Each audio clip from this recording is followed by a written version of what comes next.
Méta de choc. Méta de choc. Méta de choc.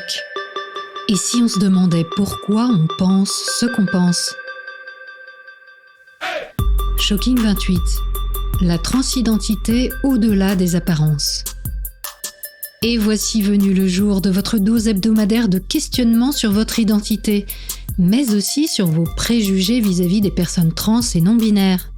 Vous le savez, plus on avance dans le déroulement d'une série Shocking, plus on aborde des sujets qui fâchent. Ce sera le cas aujourd'hui puisque nous tenterons de répondre aux affirmations qui circulent ici et là et qui posent sérieusement question, mais aussi aux questions très sérieuses qui peut-être vous taraudent encore. Les personnes trans et non-binaires sont-elles atteintes d'une maladie psychique ? Quelles sont les options hormonales et chirurgicales actuellement disponibles pour leur permettre une transition physiologique ? Faut-il empêcher aux mineurs trans d'avoir accès aux traitements hormonaux ? Les garçons trans sont-ils des lesbiennes qui choisissent de devenir des hommes pour échapper aux discriminations ? Comme toujours, Shaika fait preuve d'une grande pédagogie et ne manque pas de partager avec nous les résultats des dernières recherches scientifiques. Chapitre 7. La transition médicale. Si on aborde maintenant le volet médical de la transition, j'aimerais qu'on commence par parler du traitement psychiatrique. Parce que très longtemps, la transsexualité, comme on disait et comme on dit de moins en moins aujourd'hui, a été considérée comme une maladie mentale. Oui. Elle a été considérée comme une maladie mentale et pendant très longtemps, d'ailleurs, on était sur vraiment des termes vraiment très très flous. On peut parler de ce qui va faire autorité, notamment le DSM. Donc la Bible des psychiatres. Voilà, pour aller très rapidement, c'est la Bible des psychiatres, où il a fallu attendre la version 5, ce qu'on appelle le DSM 5, pour qu'effectivement, il ne soit plus question de considérer la transidentité comme un trouble, une maladie mentale. Oui, c'était il n'y a pas très très longtemps. Voilà, bien préciser qu'on ne parle pas de maladie mentale, de le répéter. Il n'y a plus aujourd'hui, en termes de consensus, cette idée que ce serait une maladie mentale. J'aimerais même préciser, sans doute que les prochaines versions vont aller encore plus loin, parce qu'il y a parfois un malentendu où on croit que la transidentité est nécessairement associée à un diagnostic de dysphorie de genre. Voilà, alors la dysphorie, comme on l'a dit, c'est une souffrance. Oui. D'une non-concordance entre ce que l'on perçoit de soi et son corps. C'est ça. Et que si effectivement, il peut y avoir des personnes et qui peuvent pourquoi pas aller consulter par rapport à toutes les problématiques qu'il peut y avoir sur la dysphorie de genre, il ne faut pas inverser les choses et considérer que c'est la dysphorie de genre qui va rendre légitime une transition, légitime la reconnaissance de la personne trans.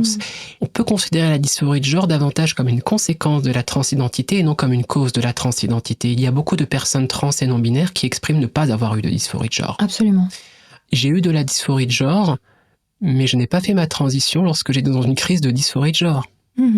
Et je suppose que si j'étais dans une démarche quelques années en arrière, où on aurait attendu de moi que je colle à la dysphorie de genre ou à une souffrance manifeste pour m'autoriser à avoir à la fois un parcours médical, juridique, etc., eh ben, je ne serais pas entré dedans. Et oui. Il faut vraiment bien dissocier les deux. Des personnes trans, effectivement, peuvent manifester une dysphorie de genre très forte. Exacerbée sans doute par le malaise social et les injonctions à la normalité qui leur sont imposées. Oui, sans aucun doute. Et à différents stades. Moi, je n'ai pas vécu de dysphorie de genre par rapport à mon corps, par exemple. Lorsque j'étais toute petite, c'est venu un peu plus tard. D'autres personnes, au contraire, disent non, qu'ils n'ont pas eu ce vécu-là de dysphorie. D'autres ont de l'euphorie de genre sans être passés par cette étape de dysphorie. Voilà, donc il ne faut pas mélanger et associer systématiquement de manière causale les deux. Et c'est là aussi qu'on comprend que le terme de transsexualité, qui justement est issu de cette médicalisation en fait des personnes trans, est aujourd'hui un terme qui est refusé par la plupart des personnes trans parce que trop connoté. Et que finalement le terme transidentité, transgenre est beaucoup préféré. Ou trans tout court. Ou trans tout court, ouais. Très souvent, d'ailleurs, c'est le conseil que je donne aux personnes qui ne savent pas trop quel mot utiliser. Bon, il y a quelque chose qui est assez simple, vous parlez personne trans. Et effectivement, la plupart des personnes trans ne parlent pas de transsexualité. Ce qui n'empêche qu'au contraire, d'autres personnes trans peuvent se revendiquer en évoquant la transsexualité pour leurs raisons qui leur appartiennent et qui sont tout aussi légitimes. Par contre, attention, si vous êtes extérieur aux questions concernant la transidentité et que vous insistez pour maintenir ce terme et traiter des gens selon l'étiquette transsexuelle en voyant que ça les met mal à l'aise et qu'elles le refusent, là, je pense qu'on est dans une autre dimension qu'il faudrait peut-être se remettre un petit peu en question. Écoutez les personnes concernées. Voilà. Dites personne trans, et généralement, il n'y a pas de souci. Sur le terme aussi transsexuel, je pense que c'est important de préciser, ne pas distinguer transsexuel des personnes qui seraient passées par la chirurgie, qui auraient fait une réassignation sexuelle, et dont on va considérer qu'il y aurait une sorte de parcours complet, et les personnes qui seraient transgenres et qui ne seraient pas du tout passées par une réassignation sexuelle, ou pas encore, ou qui ne veulent pas. Déjà parce que ça sort de nulle part, cette distinction, et surtout, j'ai envie de dire, quand vous êtes face à une personne trans, qu'importe ce qu'elle a entre les jambes, qu'importe le parcours, qu'importe dans quel processus elle va aller, cette catégorie ne tient pas, parce que non, on ne sépare pas, on ne dit pas d'un côté, elle est transsexuels, les vrais, et les moins vrais, les transgenres, tu l'as dit, toi-même, en fait, on est en train déjà de hiérarchiser et on retombe sur d'autres problématiques. Et alors, on est arrivé en janvier 2022, donc là encore plus proche de nous, à une interdiction légale en France de tout suivi psychologique par des médecins des enfants trans pour thérapie de conversion. C'était une loi spécifiquement pour interdire les thérapies de conversion forcées, en fait.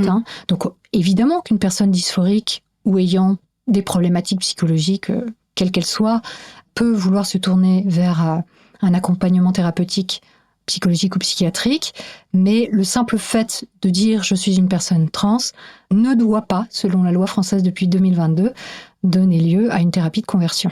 Oui. C'est bien de l'avoir dit. C'est très bien, c'est très bien. Et ça n'a pas été sans faire de controverses, parfois de personnes qui ont considéré, oui, effectivement, il faut l'interdire en ce qui concerne les personnes LGB.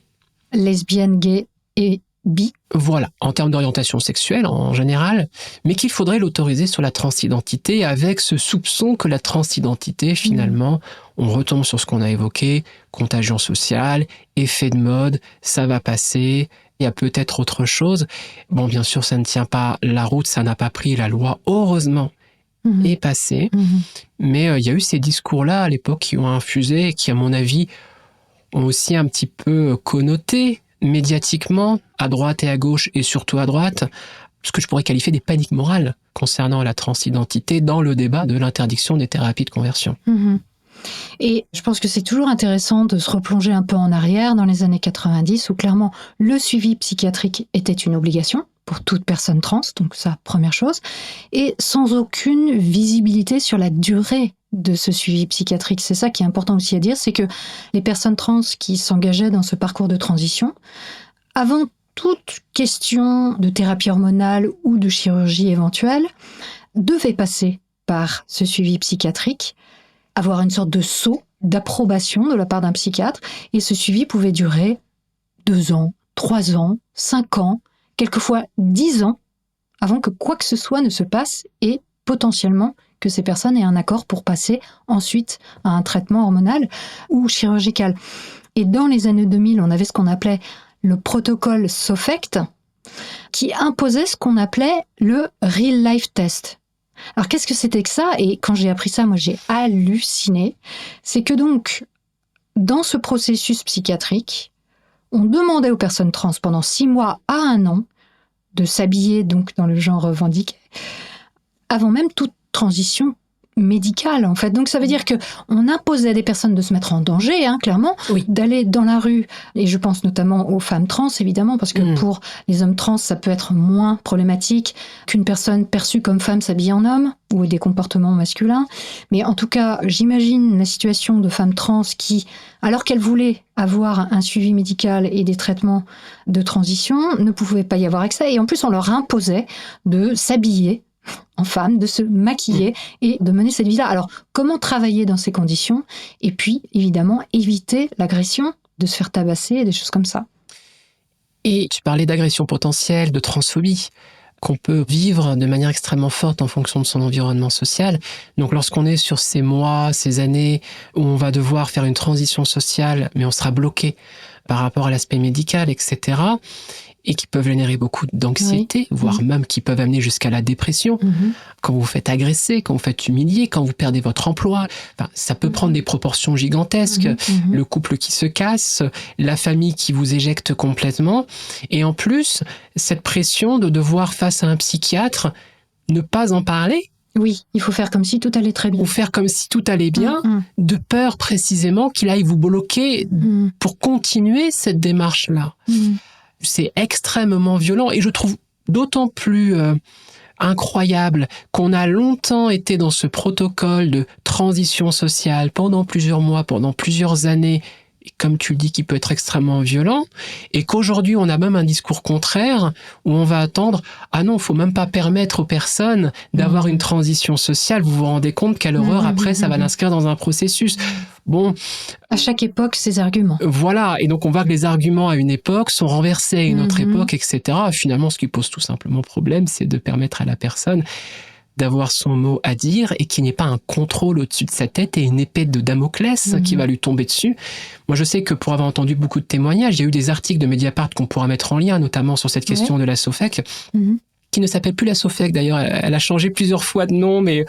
Oui, maintenant ça s'appelle Transsanté, et on n'a plus ce type de protocole aujourd'hui tranché sur ce qu'il faut faire. Normalement, mais on a quand même des équipes parfois qui étaient déjà présentes par le passé, qui sont toujours là, ça va dépendre des villes, etc. Je sais que dans la mienne, pour avoir suivi l'affaire, bon... La vitrine a changé, mais les personnes qui sont derrière sont à peu près les mêmes, donc je me méfie. Et dans les différents témoignages qu'on peut entendre, il y avait même la question de l'orientation sexuelle. C'est-à-dire que il fallait correspondre à différents presque stéréotypes, faire vraiment toutes les chirurgies, etc. Mais attention, si vous êtes une femme trans et que vous n'êtes pas hétérosexuel, c'est-à-dire l'attirance d'hommes, eh bien ça pouvait ralentir le processus. Oui, on revient sur ce que tu disais tout à l'heure, la cis-hétéronormativité. Exactement, parce que les deux, très souvent, se mélangent. On attend d'une femme à ce qu'elle corresponde à certains stéréotypes dans ses protocoles, ou en tout cas dans les témoignages qu'on a, et qu'elle soit aussi hétérosexuelle, et inversement pour les hommes trans. Mais est-ce qu'on t'a demandé, toi, au moment où tu es passé au tribunal, pour donc faire un changement d'état civil, un diagnostic psychiatrique ? Non, non seulement on me l'a pas demandé, mais la personne qui était présente, je ne sais plus quelle était sa fonction, a rappelé la loi en disant, dans des termes juridiques, qu'il n'était pas question d'exiger à la fois un processus médical et une lettre ou un diagnostic psychiatrique, psychologique. Donc non, ça ne se fait plus. Donc on est vraiment dans un processus de dépathologisation, en fait, hein. Oui, et tu as raison de parler de processus parce que cette psychopathologisation est encore malheureusement bien présente dans les esprits et parfois même auprès de certains spécialistes. Donc maintenant, si on passe au traitement médical physiologique, on va dire, on a d'abord le traitement hormonal. Est-ce que tu peux nous expliquer à quoi sert ce traitement et quels sont ses effets ? Le traitement de substitution hormonale, ça consiste, en ce qui me concerne en tant que femme trans, de cibler, via un traitement, une configuration hormonale comme les femmes cis, à peu près dans des normes, et inversement pour les hommes trans, on va cibler une configuration hormonale d'hommes adultes, c'est-à-dire un certain taux de testostérone, un certain taux d'oestrogène, en fonction de la configuration féminine ou masculine. Pourquoi ? Pourquoi ? Eh bien, déjà, il faut savoir qu'à partir du moment où on prend ce traitement, et ça va pas se faire tout de suite, c'est comme une nouvelle puberté. C'est-à-dire qu'il va y avoir des changements au niveau du corps qui vont pouvoir s'observer progressivement, notamment sur les caractéristiques sexuelles secondaires. Je vais parler par exemple pour les femmes trans. Allez, ce sera plus simple. Prenons cet exemple. Prenons cet exemple par hasard. Alors, qu'est-ce que ça va faire ? Déjà, il va y avoir un changement de la répartition des graisses, c'est-à-dire qu'il y aura une silhouette plus féminine. Il y aura moins de graisse au niveau du ventre, ça va plus être au niveau des hanches, d'accord, par exemple. au niveau du visage. Mais là, ça va être très subtil, ça va être très long. Très souvent, il faut prendre une photographie juste avant de commencer. Et au bout de 2-3 ans, qu'on dit « Ah bah tiens, c'est curieux, mon visage a quelque peu changé ». Ce n'est pas la structure osseuse qui a été modifiée, mais c'est plus au niveau de la graisse, au niveau aussi de la peau. Oui, la texture de la peau. La peau va changer. Effectivement, ça peut être un peu plus embêtant sur certains cas puisque la peau peut devenir plus sèche, mais ça dépend justement de votre épiderme avant aussi, ça va varier en fonction des personnes. La structure osseuse ne change pas une fois que la puberté initiale a été terminée. C'est-à-dire que, à mon âge, lorsque j'ai commencé le traitement, ma structure osseuse ne va pas se transformer. D'accord. Bien sûr, il va y avoir le développement au niveau des seins. Et c'est important de rappeler parce que j'ai parfois l'impression que certaines personnes pensent que les femmes trans vont systématiquement se faire opérer pour avoir des seins au niveau de la poitrine, etc. En fait, certaines femmes trans, oui, effectivement, et d'autres, non. En fait, ça se fait dans un processus via les hormones, tout simplement. Naturellement, j'ai envie de dire entre guillemets. Et oui, parce que les personnes de sexe masculin ont des seins, en fait, mais c'est juste qu'ils ne se sont pas développés. Voilà.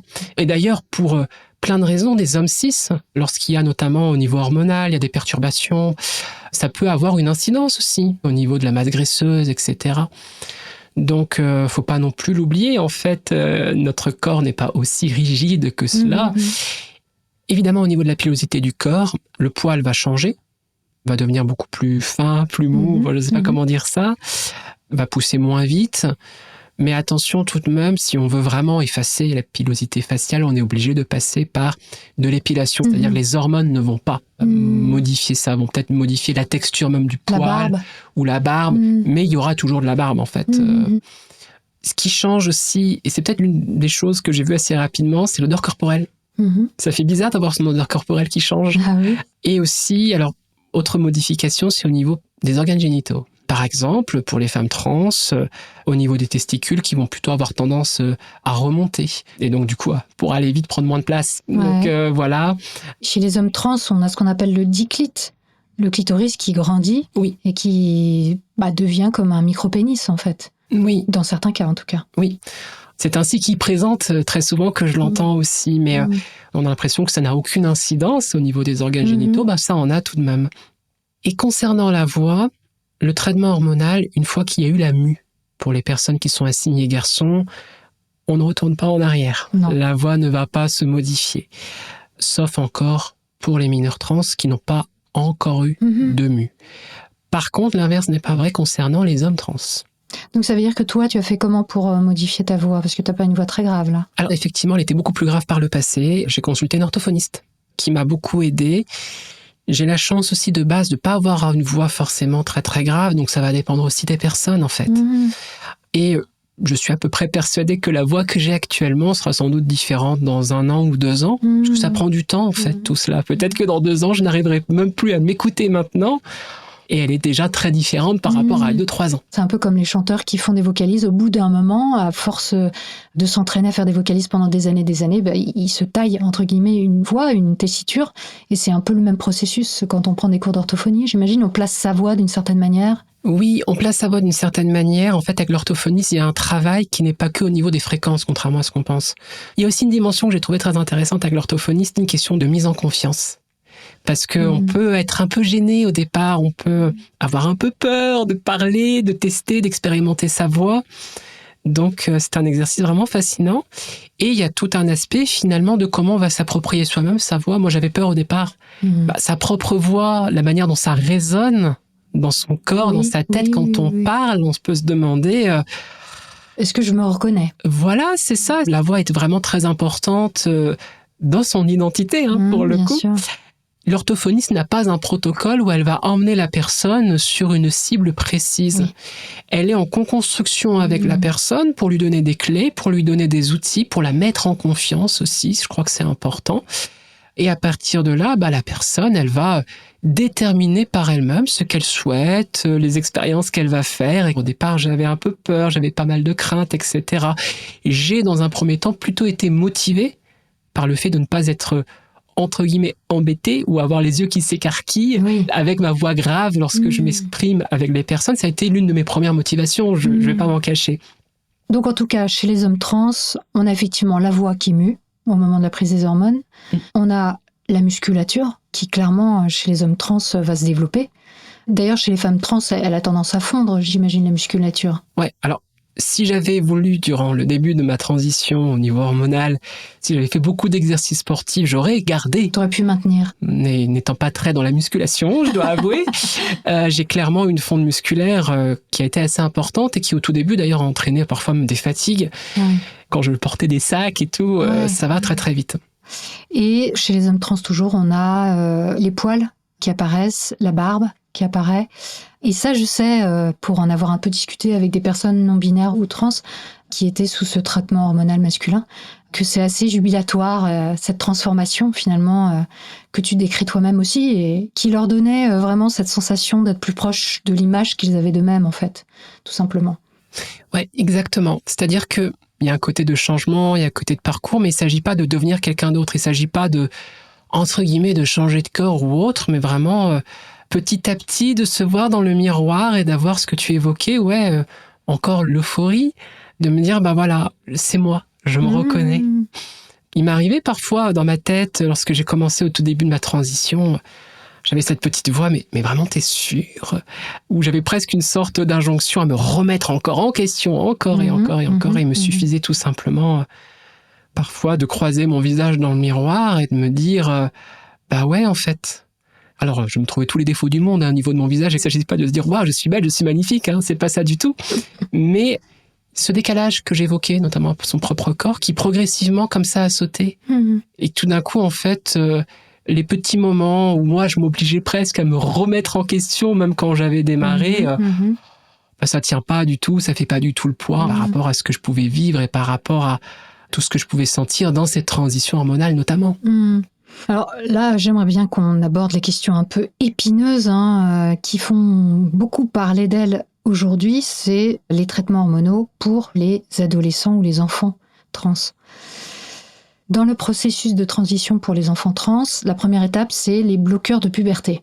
Alors, est-ce que tu peux nous expliquer? Là, on n'est pas en train d'injecter des hormones dans le corps d'un enfant, mais on est en train de bloquer la survenue de sa puberté. Oui, alors chez les mineurs trans, en tout cas pour les personnes qui seront au moment de la puberté, il peut y avoir la question qui se pose et qui reste encore assez rare en France. C'est-à-dire que je sais que dans les pays anglo-saxons, c'est encore différent, mais n'imaginons pas que tous les mineurs trans vont être sous bloqueur de puberté. Parfois, on a même des mineurs trans qui sont autour de 16-17 ans, qui n'auront pas eu de bloqueur de puberté, et qui vont plutôt se diriger vers des traitements hormonaux, comme des adultes peuvent avoir, en fait. Donc, précision déjà, histoire d'enlever certains mythes que j'ai pu lire, il n'y a pas de bloqueurs de puberté qui sont administrés aux ados prépubères. C'est-à-dire que la question éventuelle des bloqueurs de puberté, elle va plutôt s'inscrire en moyenne, alors ça va dépendre en fonction de la puberté, si elle est plutôt masculine, féminine, vers 11-12 ans. Oui. Donc déjà, la question ne se pose pas pour les enfants de 10 ans, ou éventuellement ça peut se poser, mais pour des personnes qui ne sont pas forcément trans, dans tes traitements de puberté précoce. Parce qu'il ne faut pas oublier que tous ces traitements-là, à la base, ça ne vient pas de la transidentité. Oui, ces traitements hormonaux ont été conçus au départ et proposés pour des enfants qui avaient une puberté très précoce, des enfants cis, et pour lesquels ça pouvait bloquer la croissance notamment. C'était vers la fin des années 80 aux États-Unis notamment, et surtout à partir des années 90 qu'on a commencé vraiment à être sur la question des bloqueurs de puberté, sur la puberté précoce. Donc déjà par rapport à cela, on peut pas dire qu'on n'a pas de recul, on peut pas venir nous dire que ça a été mis sur le marché il y a 10 ans. Sans que ce soit testé. Ça, je l'ai vu effectivement passer comme info. Ça, a priori, c'est pas le cas. Non, parce que c'est très réglementé. Oui. Par exemple, aux États-Unis, en 1993, ça a été approuvé au niveau médical, etc., avec toutes les vérifications. Je ne saurais dire en France, j'ai pas les données. Mais en tout cas, point de référence, États-Unis, 1993. Alors, au plus tôt, si on parle de puberté précoce, on va être déjà chez des enfants qui peuvent, je sais pas, avoir 8-9 ans, par exemple. Oui. C'est-à-dire, on peut faire le calcul, on est en 1993, c'était il y a 30 ans, donc on a aujourd'hui des adultes qui s'approchent de la quarantaine. Donc, dire qu'on n'a pas de recul me paraît finalement mettre complètement de côté ces perspectives-là. Aujourd'hui, au niveau international, le protocole médical, lorsqu'il est question de bloqueur de puberté pour les mineurs trans, on va être plutôt dans ce qu'on appelle le stade 2 de la puberté de Tanner, vers 11-12 ans. Donc déjà, ça permet d'écarter les discours qu'on peut entendre sur des enfants de moins de 10 ans qu'on met sous bloqueur. Il y a un cadre. Et donc, ça va permettre, pourquoi pas aussi, de dire, non, je ne suis pas trans, je ne veux pas passer ensuite par des hormones de substitution. Oui, elle a le temps de la réflexion. Voilà. Sur la question des traitements hormonaux, donc de substitution, pour une personne trans qui va vouloir poursuivre, ça va dépendre des pays, ça va dépendre des protocoles, des législations, mais c'est autour de 15-16 ans, au plus tôt, et encore, ça reste encore rare. C'est à partir de là qu'un ado peut prendre des hormones du sexe opposé. Ça reste rare, et la question du peu, elle est surtout interrogée dans un suivi médical et individualisé, et c'est important de le rappeler. Dans un cadre aussi d'accompagnement pluridisciplinaire en général. Exactement. Au sein des hôpitaux, il y a plusieurs professionnels, que ce soit psychologues, endocrinologues, etc., qui vont prendre une décision en commun en fonction de la personne. Et avec les parents aussi, qui vont être informés. Ça ne se fait pas au doigt mouillé, ça ne se fait pas avec non plus des règles rigides, puisqu'on prend en compte tout ce qui peut se passer. Et non seulement c'est encadré, j'aimerais même ajouter que quand on parle des mineurs trans, on est déjà dans la minorité des mineurs trans qui passent par des traitements. C'est très compliqué d'avoir des chiffres, mais beaucoup de mineurs trans, quand on va parler de transition, ça va être davantage aspect social, par exemple. Ça ne va pas forcément passer par le médical. Alors, il y a la question aussi de l'irréversibilité. Est-ce que si je prends en tant qu'ado des bloqueurs de puberté, est-ce que ça peut avoir des effets problématiques ? Alors, plusieurs choses à préciser. Au niveau des pubertés précoces, au bout d'un moment, on arrête. Donc là, lorsqu'on parle de personnes qui ne sont pas trans. Donc, du coup, les choses se reprennent très vite. Et pour les mineurs trans, on voit notamment la question du traitement hormonal de substitution. Je vais citer quelques études là-dessus qui viennent de l'Endocrine Society, donc en Amérique du Nord, avec différentes méta-analyses assez récentes. Je pense à une méta-analyse de 2020, on pourra mettre les sources. Sur les bloqueurs de puberté, il n'y a pas d'effet identifié sur le fonctionnement cognitif, parce qu'on a pu voir passer cela. Au niveau osseux, c'est quelque chose qui revient très souvent, la question de la densité minérale. C'est-à-dire qu'un bloqueur de puberté pourrait affaiblir le système osseux. Ce sont effectivement des choses qu'on observe, on a des études, mais quand le bloqueur de puberté est arrêté, les choses reviennent, premièrement. Quelle que soit l'option, qu'on aille vers une transition ou qu'on aille vers une identité cis. Voilà, c'est-à-dire que c'est encadré, c'est surveillé aussi. Il y a des prises de sang, il y a plein de vérifications, il y a plein de bilans qui vont être faits pour voir si, possiblement, il y a des effets indésirables, s'il y a des choses qui se passent. Et si c'est le cas, les médecins, ils sont pas fous, ils vont pas continuer, ils vont proposer d'autres options. Les effets qu'on peut voir, effectivement, sur la question de la densité osseuse, etc., à partir du moment où il va y avoir un rééquilibre dans une configuration hormonale, c'est pas un problème sanitaire gravissime, et c'est surtout pas comme si on faisait les choses à l'aveugle une fois qu'on a commencé à entamer un processus qu'on a arrêté de surveiller. Moi, je suis une personne adulte et j'ai des bilans réguliers.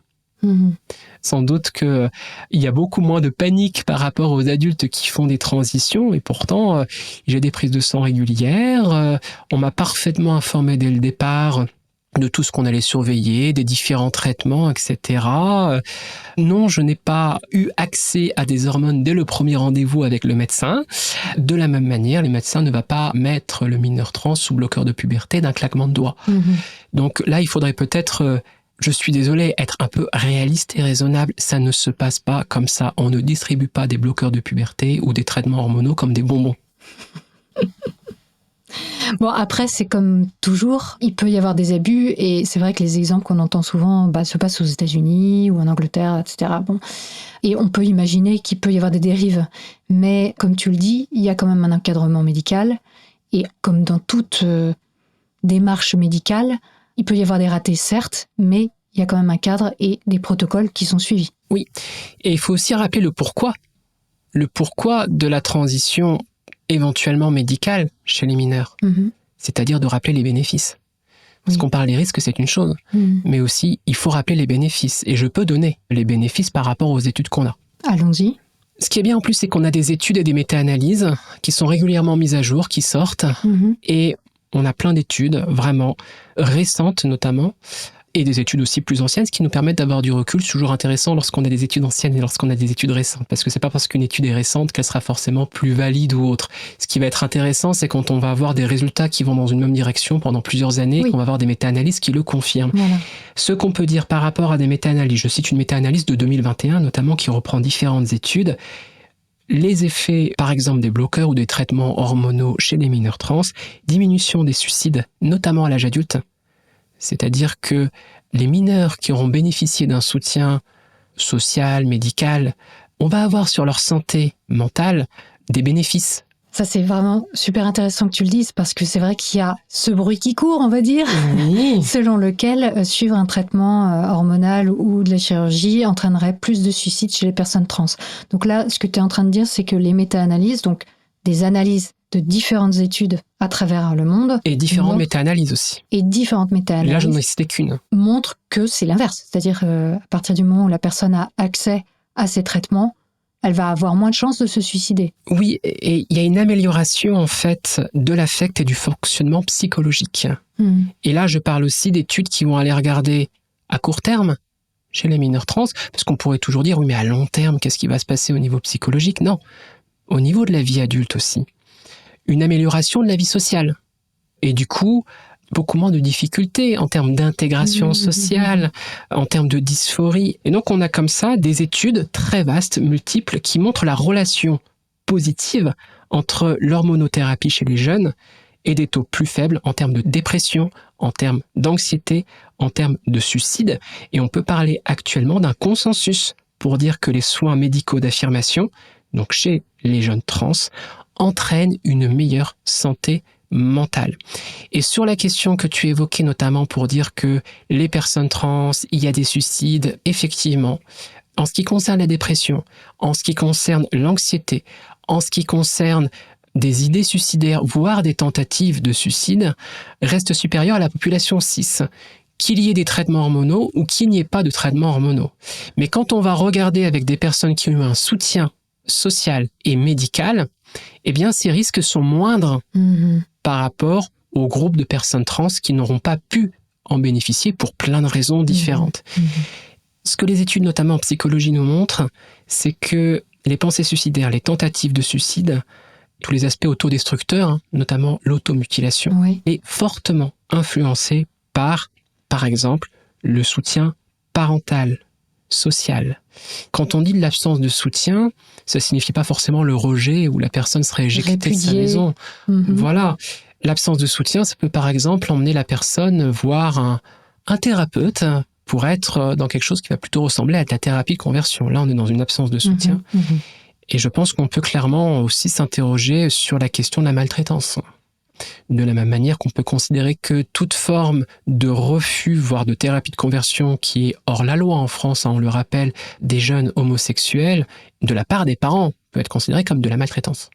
Oui. Et assez étrangement, il me semble que ce soit pas... C'est moins le cas pour les personnes transgenres. Voilà, ce que les études montrent, c'est que parmi les facteurs qui ont été identifiés chez les jeunes personnes trans, en termes de dépression, d'anxiété et d'idées suicidaires, voire de tentatives de suicide, les facteurs les plus importants, c'est le niveau élevé d'intimidation et d'harcèlement à l'école, le stress minoritaire, c'est-à-dire la manière dont on va soi-même intérioriser par anticipation l'homophobie ou la transphobie.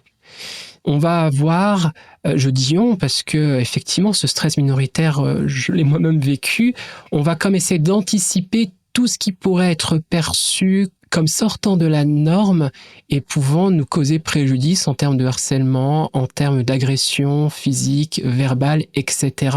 Ce qui constitue un stress extrêmement fort où on en vient à s'auto-censurer, pour le coup, ou à cacher. Dans certains environnements qu'on va considérer comme safe, on va pouvoir se relâcher un peu plus, mais une fois qu'on sortira de ces environnements-là, pour ça que c'est très important de parler de communauté LGBT aussi. Ça répond notamment au fait qu'on se sent peut-être plus en sécurité, qu'on a peut-être moins l'impression de devoir justement tout anticiper parce qu'on est dans des environnements où finalement c'est OK, en règle générale.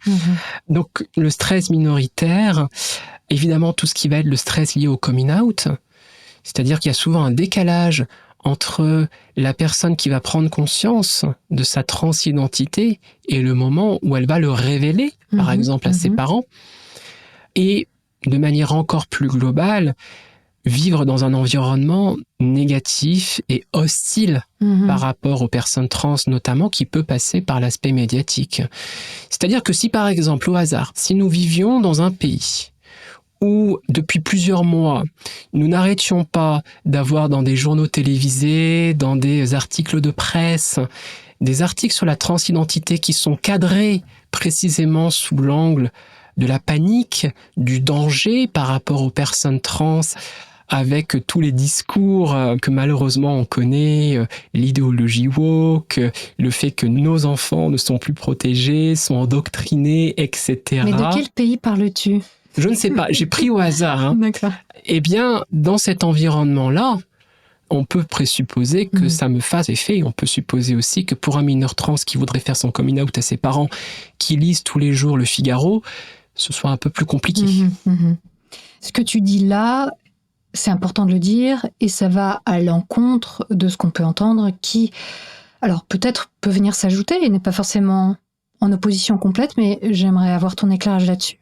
L'idée selon laquelle les personnes trans, en réalité, auraient cette expression-là de désir de changement de genre parce que elles auraient un mal-être initial qui n'aurait rien à voir et qu'elles voudraient résoudre, en fait, par une transition. Et donc, il y a plein de personnes qui s'alarment, et notamment, on a pu voir effectivement dans le Figaro des articles là-dessus, ou des tables rondes, des interviews autour de ça, qui consistent à dire, en fait, il y a une sorte de transposition, de recherche de solutions d'un mal-être adolescent classique, entre guillemets, qui s'orienterait vers la transition de genre. J'ai l'impression que on est complètement en train d'inverser les choses. Comme si des traumas, des troubles divers, qu'importe ce qu'on invoque, causeraient une sorte d'illusion chez les mineurs à travers la transition. Or, par rapport aux méta-analyses, aux revues scientifiques, notamment celles que je citais, ça ne va pas du tout dans cette direction-là déjà, parce que pourquoi il y a dépression, anxiété, tentative de suicide supérieure à une population cis ou non trans, et les facteurs qui reviennent de manière forte, vraiment sans ambiguïté, c'est précisément tout ce que j'ai cité précédemment. Ouais. On mettra les études en ressources, en tout cas, on va pas toutes les mettre, mais il y a beaucoup. Disons les études ou les synthèses intéressantes sur ce sujet. Et je pense encore une fois qu'on a aussi cette vision de la passivité des personnes. C'est comme si les mineurs trans qui vont demander à un soutien dans la transition ne s'interrogeaient pas elles-mêmes sur ces questions-là. En fait, on n'arrête pas de se poser des questions. On n'arrête pas de se remettre en cause. On n'arrête pas de rationaliser d'un côté à un autre, parfois de douter, etc. Et surtout, l'idée qu'on irait chercher une solution magique, pas du tout. Au contraire, me concernant, je pense que c'était évident dans mon témoignage. Ce qui me terrifiait précisément, c'est d'en parler. Ce qui me terrifiait précisément, c'est de faire un coming out.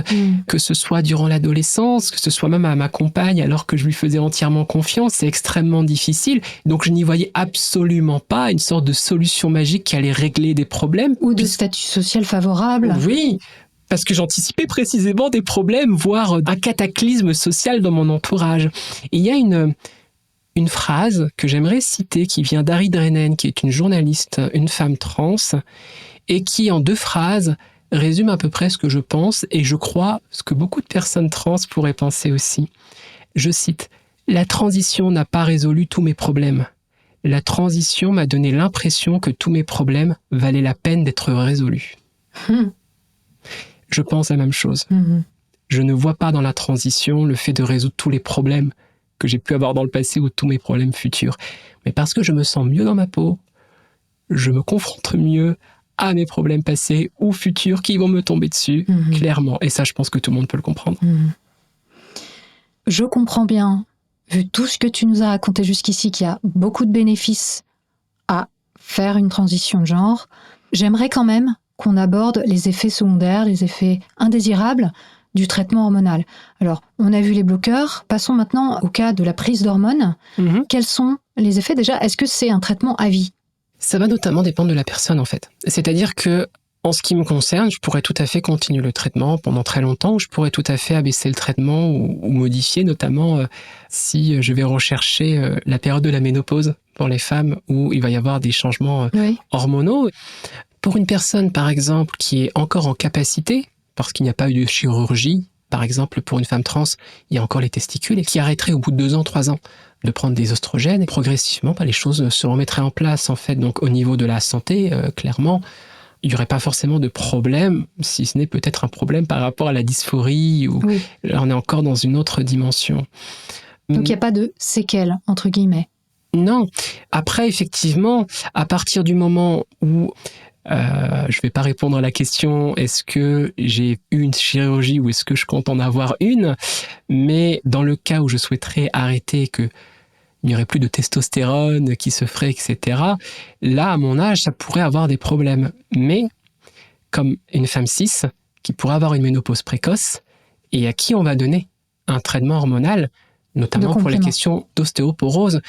Je sais que certaines personnes trans non-binaires, ça va être aussi pour développer des caractéristiques secondaires et peut-être ensuite va arrêter, va abaisser, va y avoir des adaptations. Donc ça va vraiment dépendre aussi des personnes. Et la question des effets secondaires à l'arrêt brutal d'un traitement hormonal peuvent aussi se poser sur, par exemple, des femmes et des hommes cis qui, pour X raisons de santé, auraient besoin d'une substitution hormonale. Mais on n'est pas dans quelque chose que subit la personne. Quand on parle de transidentité, non seulement des personnes qui sont informées par les médecins, parce que ça j'aimerais bien aussi le rappeler, les médecins informent de tous les risques. Même les risques où les probabilités sont infinitésimales, où il n'y a quasiment aucune chance, on informe de tout cela.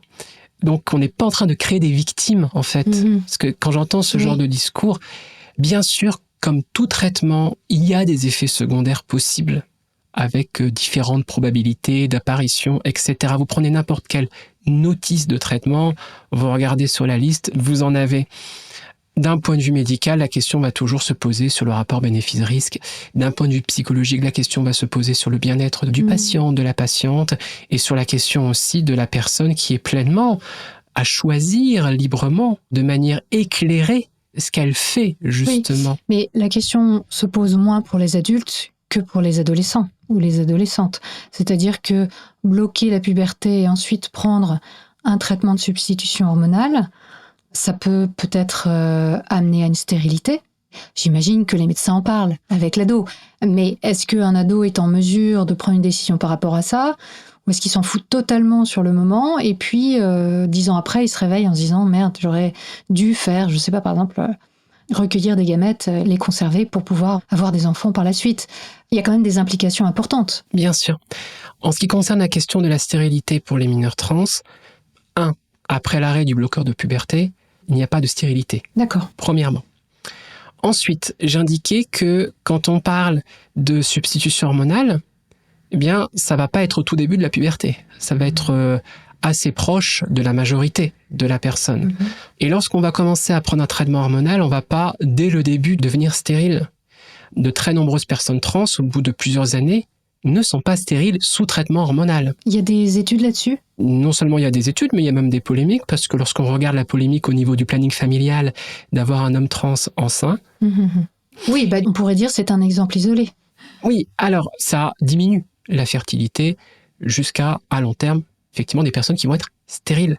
Mais là, on parle de long terme. Et je pense que c'est important de rappeler que commencer un traitement hormonal ne rend pas la personne infertile à vie. Ça, c'est faux. À long terme, oui, baisse de la fertilité et potentiellement stérilité. D'accord, donc ça veut dire qu'un ado qui commence un traitement hormonal, si jamais il ne veut plus suivre ce traitement à l'âge de 20 ans, ça n'implique pas que potentiellement il est devenu stérile.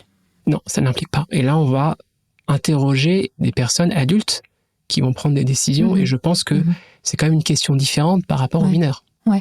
Alors après, il y a quand même une association de parents d'enfants trans qui demande à ce qu'on refuse, qu'on interdise les bloqueurs de puberté jusqu'à l'âge de 25 ans.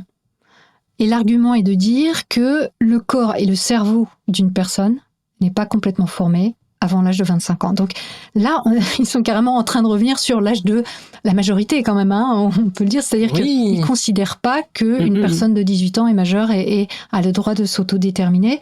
Alors, On l'a vu dans les arguments que tu as avancés, les études que tu as citées, que c'était quand même pas justifiable d'un point de vue médical, du point de vue des connaissances qu'on a aujourd'hui. Mais ça permet aussi de mesurer l'anxiété, la panique de certains parents face à ce phénomène, qui vont aller jusqu'à dire qu'il faut empêcher des personnes jusqu'à 25 ans de prendre des décisions vis-à-vis de leur propre corps à ce sujet, quoi. Oui, alors là, en plus, si on commence à parler de 25 ans, généralement, les personnes trans, si elles arrivent à avoir une indépendance financière en faisant des jobs, vont très souvent fuir leurs parents dès qu'ils vont pouvoir fuir leurs parents à 18 ans. Et ce qui a tendance, justement, dans ces discours-là, à faire que les parents de ces mineurs trans vont commencer à parler de dérives sectaires. Regardez, mon enfant, et très souvent, ils parlent toujours de l'enfant, même si l'enfant en question a 24 ans, dans le sens presque infantilisant, je parle, mon enfant a coupé les ponts. Cette question-là, c'est une question du choix éclairé chez les mineurs trans. Oui. C'est une question qui est tout à fait pertinente et qui est notamment étudiée et interrogée. Dans la recherche, je peux citer notamment une étude de 2021 où la question s'est posée et la conclusion étant que les adolescents sont suffisamment matures et éclairés et compétents pour prendre des décisions. Qu'est-ce qu'il faut comprendre par là? Qu'ils ne sont pas dans des illusions ou on revient encore sur cet effet de mode, etc. Là, on parle d'études où il va y avoir beaucoup d'entretiens, en fait, avec les adolescents, en les éclairant sur toutes les informations, etc. Donc c'est des études qualitatives, des entretiens. Puisque ce qu'on peut qualifier de l'ordre de la panique morale, sur des choses qu'on pourrait dire un peu exagérées, ça n'empêche pas qu'il y ait des chercheurs qui se disent allons-y, allons essayer de mettre en place un protocole, une méthodologie, des études et de voir. Et en fait, on remarque que plus de 90% des jeunes dans cette étude notamment ont été considérés comme compétents, éclairés par rapport à ces prises de décision suite à tous ces entretiens, etc. Et je le rappelle aussi que lorsqu'on est sur des protocoles qu'on vient d'évoquer chez les mineurs trans, il y a des équipes pluridisciplinaires, il y a des suivis. Je le répéterai jamais assez, on ne donne pas ça comme ça. Bon, je te propose qu'on passe maintenant au troisième aspect médical de la transition de genre, qui sont les opérations chirurgicales, qui sont l'aspect dont on entend le plus souvent parler. Mais en fait, il y a beaucoup de choses possibles dans les opérations chirurgicales, à commencer par la chirurgie faciale. Alors, dis-nous tout. Alors, la chirurgie faciale, par rapport aux femmes trans, ça va être finalement l'idée de féminiser le visage. Parce qu'effectivement, au niveau de la structure osseuse, et notamment en fonction du regard des autres et des traits qu'on peut attribuer plutôt masculins, féminins, des personnes peuvent avoir le besoin de faire une chirurgie faciale en fonction de certaines zones du visage, en fonction du front, en fonction de parfois juste au-dessus des yeux, au niveau osseux. Les arcades sourcilières. Voilà. Au niveau du menton aussi, au niveau de la mâchoire qui peut être peut-être plus prononcée. Ça peut impliquer aussi au niveau de la pomme d'Adam. C'est-à-dire que très souvent, les hommes cis typiques ont une pomme d'Adam très visible, contrairement aux femmes cis. Je parle de typiquement parce que c'est pas totalement vrai en fait. Il y a des personnes qui sont garçons assignés à la naissance, qu'ils soient cis ou qu'elles soient trans, et qui en fait n'ont pas de pommes d'Adam qui apparaissent.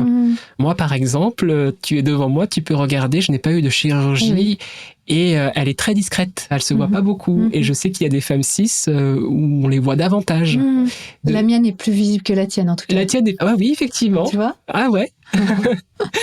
Donc ça va dépendre en fait finalement de la personne, de ce qu'elle souhaite, de ce qui va potentiellement aussi être compliqué pour elle, parce qu'il y aurait des caractéristiques tellement prononcées dans la perception qu'on pourrait avoir de ce qu'on attend d'un homme, d'une femme, au niveau des traits, que la personne peut effectivement ressentir le besoin, ou pour diverses motivations, de passer par la chirurgie faciale notamment.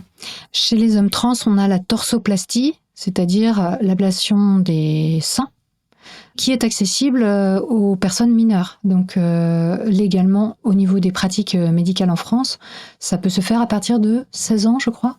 Elle peut être réalisée en France à partir de 16 ans, mais ça reste assez rare. C'est-à-dire que moi, j'ai été voir un petit peu, est-ce qu'on avait des chiffres, notamment, ça concerne combien de personnes en fait. Et en 2020, donc ça c'est des chiffres de la Sécurité sociale, ça représentait 48 mineurs. En France ? En France. D'accord. Ok. Voilà. Donc c'est des choses qui sont plutôt faites après, finalement. Pour les personnes qui souhaitent le faire, c'est plutôt en tant qu'adultes qu'elles en font la demande. En tant qu'adulte, et bon, chez les mineurs, on peut pas dire que ce soit une opération extrêmement courante et fréquente, notamment quand on parle des mineurs trans en 2020. Bah, c'est vrai que c'est intéressant et ça relativise bien les craintes qu'on peut avoir à ce sujet, en tout cas. Il faut savoir que de manière très générale, quand on parle de chirurgie, c'est pas avant 18 ans. D'accord. Pour les femmes trans, il peut s'agir d'une augmentation mammaire chirurgicale, mais pas forcément, en fait, comme je l'évoquais par rapport aux hormones. Là aussi, encore, ça va dépendre de la personne et des besoins. C'est pas quelque chose qui va être majoritaire. On est plutôt là sur des choses plutôt minoritaires. Après, on va pas faire le tour de toutes les chirurgies, mais il existe notamment certains protocoles de chirurgie des cordes vocales, notamment pour les femmes trans, pour féminiser leur voix. Ça existe aussi. Et reste l'opération avec un grand O, n'est-ce pas? L'opération des organes génitaux. C'est ça. Alors, le terme qui revient le plus souvent, c'est réassignation sexuelle. On pourrait débattre de ce terme-là. Bon, qu'importe, on va pas faire de la sémantique. Mais par exemple, pour une femme trans, il va s'agir de reconstruire à travers les organes génitaux masculins, le pénis, le scrotum, un appareil génital qui, à la fois esthétiquement, fonctionnellement, se rapproche des femmes cis. Ça s'appelle la vaginoplastie. Oui. Des opérations qui sont de mieux en mieux maîtrisées. On peut prendre aussi des morceaux de peau au niveau de la cuisse pour reconstituer un vagin. Il y a beaucoup de procédures assez abouties aujourd'hui.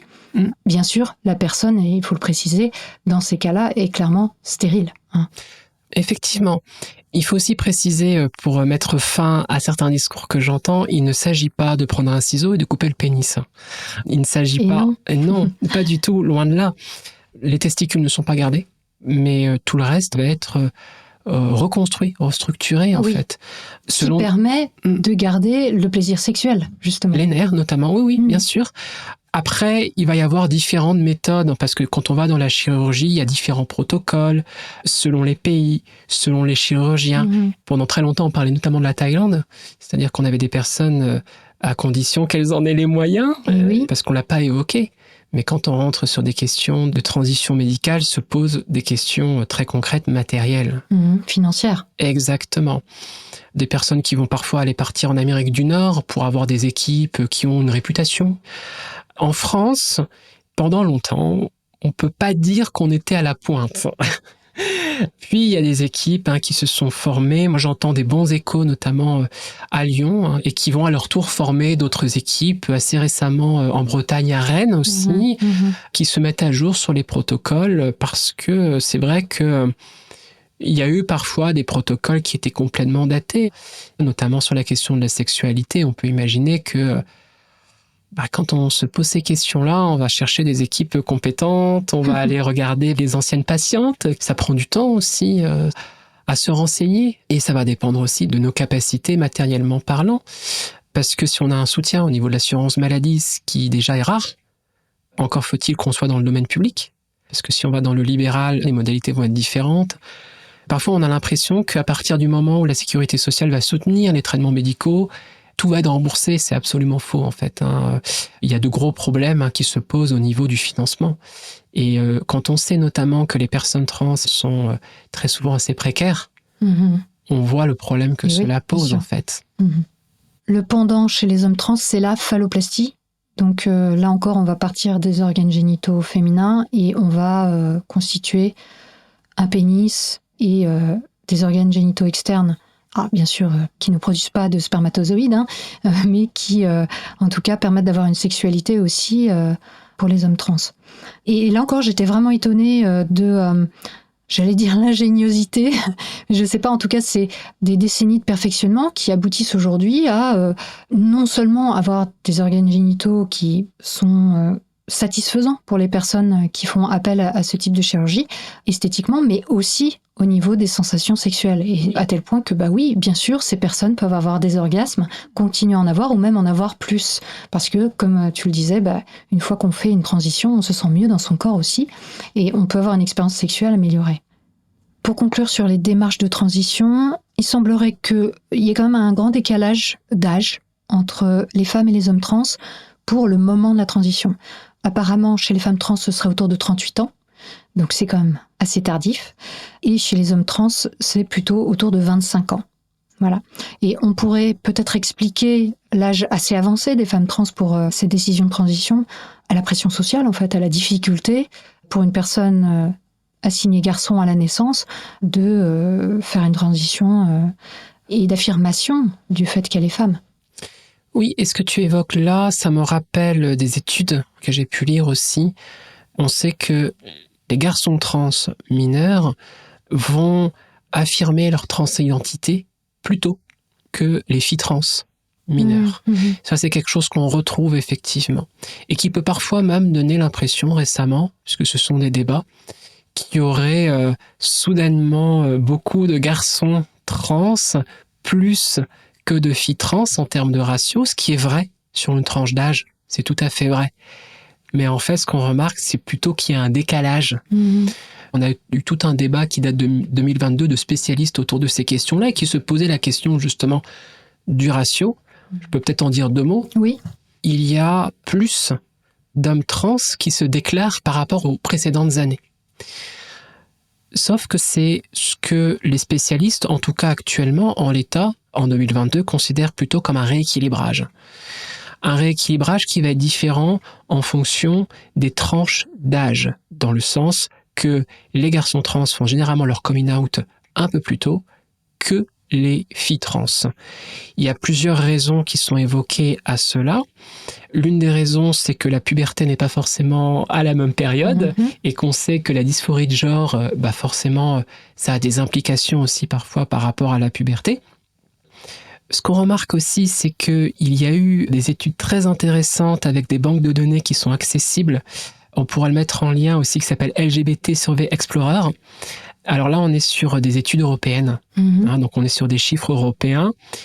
Et on a notamment des données très intéressantes entre le coming in et le coming out. Alors, le coming in, qu'est-ce donc ? Le coming out, je pense que j'ai plus besoin de le définir, on a compris. Le coming in, c'est le moment où la personne va commencer à prendre conscience, on va dire, de son homosexualité ou de sa transidentité. Selon ces données, selon ces études, 72% des femmes trans ont découvert leur transidentité quand elles étaient mineures, mais elles ne sont que 24% à se dévoiler durant cette période. 86% des hommes trans se découvrent quand ils sont mineurs, or mineurs avant 17 ans, pour être plus précise, mais elles sont près de 50% à se dévoiler durant cette période. Oui. 2 fois plus. C'est ça. C'est-à-dire qu'on voit qu'il y a très peu d'écart en termes de coming in. Il y en a un, mais qui n'est pas forcément très, très fort. Mais il y a un gros écart en termes de coming out. Et oui. Donc, finalement, ce que les chercheurs se posent, c'est pas tant la question du ratio, parce qu'ils y voient plutôt un rééquilibrage hommes trans, femmes trans. La vraie question qu'on devrait se poser, c'est pourquoi les hommes trans font-ils un coming out ou transitionnent-ils plus tôt que les femmes trans? C'est une question aussi que se posait Emmanuel Bobatti notamment. Le sociologue dont tu parlais tout à l'heure. Le sociologue, voilà. Qui expliquait, pour résumer rapidement, ce qui est conforté notamment avec les données que nous avons, que pour les femmes trans, les signes de la féminité peuvent être davantage perçus, on l'avait évoqué, comme des signes d'homosexualité. C'est-à-dire qu'il peut y avoir l'homophobie qui va se rajouter, notamment pour les filles trans, et qui pourra potentiellement être un facteur d'agression, d'harcèlement. C'est quand on parlait tout à l'heure des violences scolaires, où il y a toujours un côté sexiste, de la part notamment des garçons, ou des personnes qui sont perçues comme des garçons et qui ne rentrent pas dans la norme. Autre chose aussi, c'est la pression qu'on met sur les femmes, qu'elles soient cis ou qu'elles soient trans. Voilà. Les pressions étant beaucoup plus fortes, ce qu'on avait évoqué notamment sur la transmisogynie, il peut y avoir une plus grande difficulté aussi pour les femmes trans ou pour les filles trans. Emmanuel Bobatti aussi qui expliquait que les hommes trans ou les garçons trans étaient moins, entre guillemets, suspectés d'homosexualité que l'inverse. Je pense que c'est vraiment là qu'on peut comprendre l'importance de la communauté LGBT et des associations qui peuvent soutenir les personnes qui sont en cours de transition ou qui se posent des questions sur elles-mêmes. Et j'en parle aussi parce que c'est vraiment un argument qui est souvent présenté par les personnes qui s'opposent à la transition des mineurs notamment, en disant, en fait, ces associations bourrent le crâne de nos ados. il y a cet effet dont on parlait tout à l'heure, de contagion sociale, etc., etc. Mais il y a aussi une sorte d'endoctrinement, voire un effet sectaire qui est induit par ces associations où finalement on n'a même plus le droit de se poser des questions. On va nous dire que non, c'est transphobe de se poser des questions sur le bien fondé d'un tel questionnement. Et même, et ça on peut comprendre que ça alarme aussi les parents, de voir arriver tout à coup dans les conversations familiales tout un nouveau vocabulaire. Et c'est vrai que depuis le début de cette émission, on a abordé pas mal de nouveaux mots, entre guillemets, qui peuvent faire peur, où on se dit, mais c'est quoi ce dialecte, et c'est quoi ces codes, et c'est quoi ces nouveaux mots? Où l'ado, parce que il a accès aussi à ça par Internet, va s'imprégner ça et va les utiliser comme une marque d'affirmation. Et moi, je comprends bien que des parents en face puissent se dire, quelle est cette transformation soudaine, en fait, de mon enfant, qui ne parle plus que de ça, ou qui va utiliser un vocabulaire sorti de nulle part, qu'on on n'a jamais entendu et dont on ne sait même pas ce que ça veut dire, quoi. Alors, de cette apparition soudaine, je pense qu'on ne va pas y revenir, oui, mais déjà, compris. c'est une impression. Voilà. Mais en ce qui concerne le vocabulaire, je me mets à la place des mineurs trans aujourd'hui et je me dis, mais qu'est-ce que j'aurais aimé moi-même lorsque j'étais petite, avoir des mots, parce que sinon, on nage dans la confusion, en fait. On n'arrive pas à saisir précisément. Et quand je dis des mots, ce sont des repères. C'est-à-dire ce ne sont pas des cases ou des catégories dans lesquelles on s'enferme. Et c'est justement pour cela que les mineurs trans ont besoin d'en parler.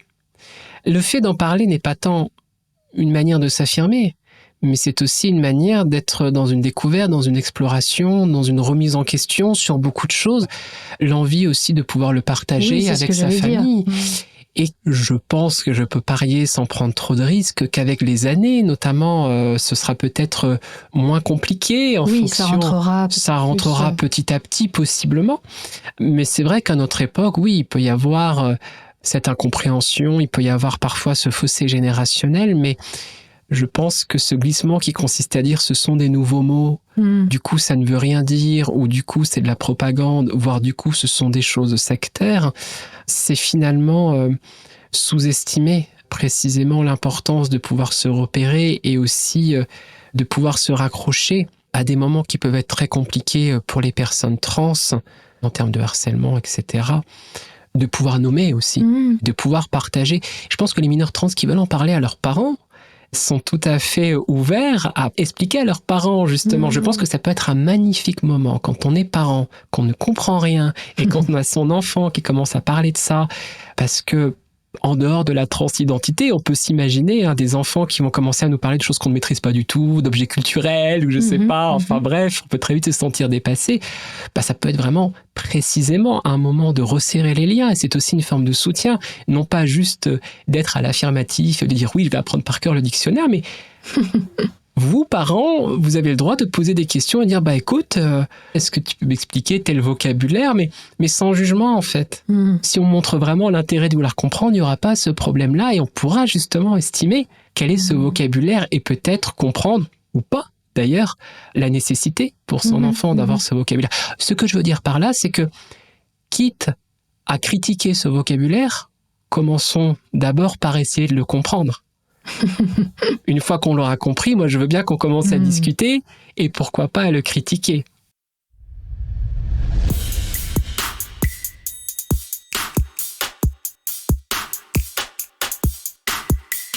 Pour que ce podcast indépendant, gratuit et sans publicité poursuive son œuvre d'éducation à l'esprit critique appliqué à soi, vous pouvez faire un don ponctuel ou mensuel en suivant le lien en description. Merci beaucoup à celles et ceux qui l'ont fait cette semaine. C'est grâce à vous que cette émission arrive aux oreilles du plus grand nombre. La semaine prochaine, nous poursuivons notre exploration en abordant les questions de l'autisme, des détransitions et du sport féminin, entre autres. On se retrouve donc vendredi prochain à 18h. D'ici là, prenez le temps d'observer la manière dont vous pensez et de la questionner. Vous n'imaginez pas ce que vous pensez.